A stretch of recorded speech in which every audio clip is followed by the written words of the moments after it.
Governments love to tell you they're working for your financial freedom. They talk about stability, growth, and opportunity. But if you look closely at history, you'll see something much darker, a recurring pattern of financial deception designed to keep the masses in a state of perpetual struggle while the elite consolidate absolute power. This isn't just bad luck or a series of economic accidents. It is a calculated, centuries-old playbook that has been polished, rebranded, and sold to every generation under the guise of national interest. To understand the invisible cage you're living in today, we must peel back the layers of a system built on your labor but designed for their profit. Please like and subscribe to support the video. Let's go back to where the first trick was mastered. In the final centuries of the Roman Empire, the emperors faced a problem. They wanted to expand their glory, but didn't have enough silver to pay for it. Instead of telling the public the truth, they began a process called debasement. They took the silver denarius and started mixing it with cheap copper. To the naked eye, the coin looked the same, but its soul was rotting. By the time the empire collapsed, a coin that was once 95% silver was less than 5% silver. This was the birth of the invisible tax. Today, central banks don't need furnaces, they have digital printing presses. When they inject trillions of dollars into the economy, they are doing exactly what the Roman emperors did. They are diluting your hard-earned savings to pay for their mistakes. As we moved into the 17th century, the trick evolved from the coin to the paper. In 1694, the Bank of England was created, not to help the people, but to fund a war. This gave birth to the concept of national debt. It's a brilliant, sinister trick. The government borrows money from wealthy lenders and promises to pay it back with interest.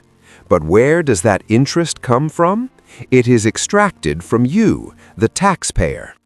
Every time a government runs a deficit, they are essentially taking out a loan in your name without your consent and forcing your children and grandchildren to pay for it through their future labor. It is a system of perpetual debt, where the elite earn interest while the masses pay for the privilege of being governed. Fast forward to the modern era, where the tricks have become even more brazen. Think back to the 2008 financial crisis. The world's largest banks took reckless, greedy gambles with the housing market. When those gambles failed and the system began to crumble, the governments didn't let the free market take its course. Instead, they introduced a new term, too big to fail. They used your tax money to bail out the very people who caused the collapse.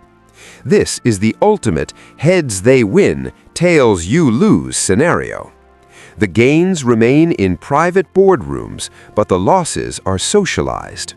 You are told this is for stability, but it is actually a massive wealth transfer from the middle class to the failing financial elite.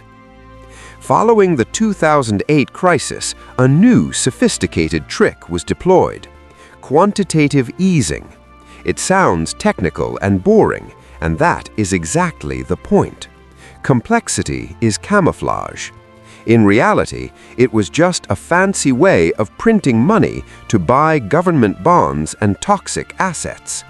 This flooded the markets with cheap money. While this caused the stock market and luxury real estate prices to skyrocket, benefiting those who already owned assets, it did nothing for the average person. In fact, it made life harder. It drove up the cost of living, made housing unaffordable for the youth, and devalued the currency in your pocket. It was a silent theft performed in broad daylight under the cover of academic jargon. The deception extends even into your old age. For decades, workers have been told to trust in state-managed pensions and Social Security. You pay in today, and the government promises to take care of you tomorrow. But here is the dirty secret. Most governments have already spent that money. There is no vault filled with your savings. There are only IOUs. They rely on the next generation of workers to pay for the current retirees. It is by definition a state-sponsored Ponzi scheme. As populations age and the number of workers shrinks, the system becomes unsustainable.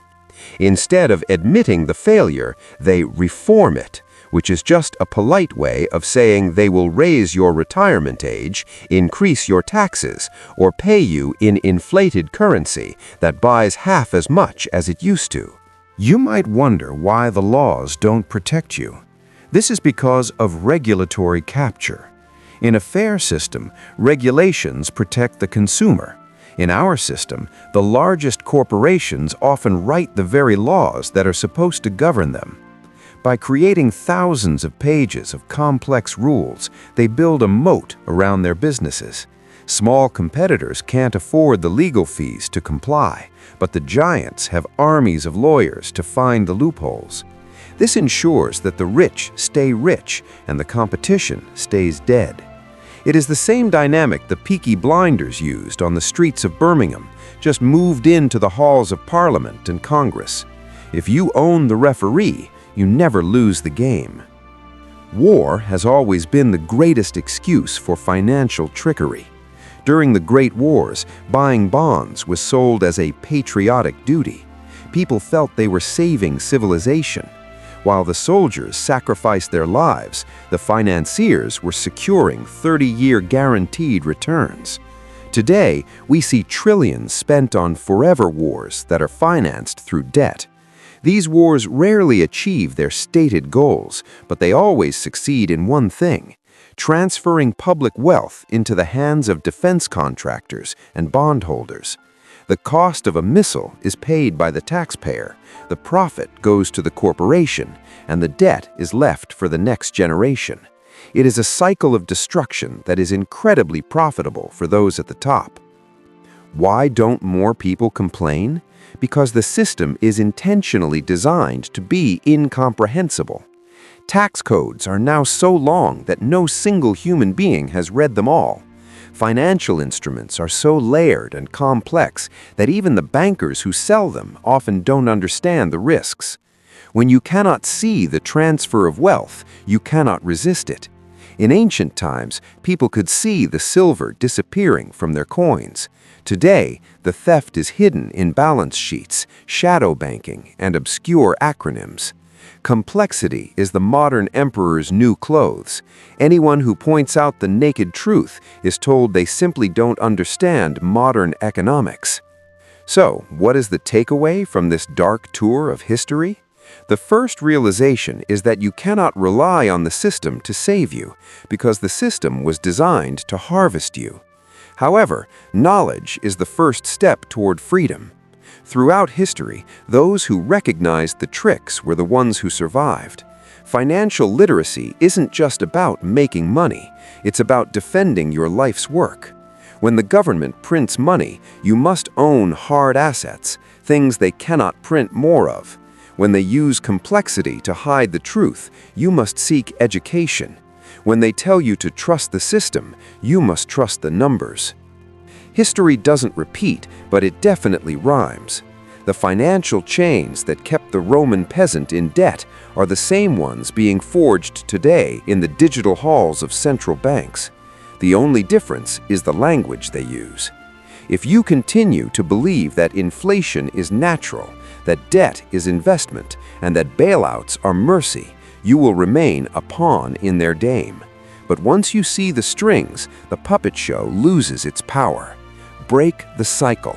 Stop following the herd and start studying the architects. If you're ready to see the world for what it truly is, then you're in the right place. Subscribe and let's decode history together, because the truth is the only thing they can't tax.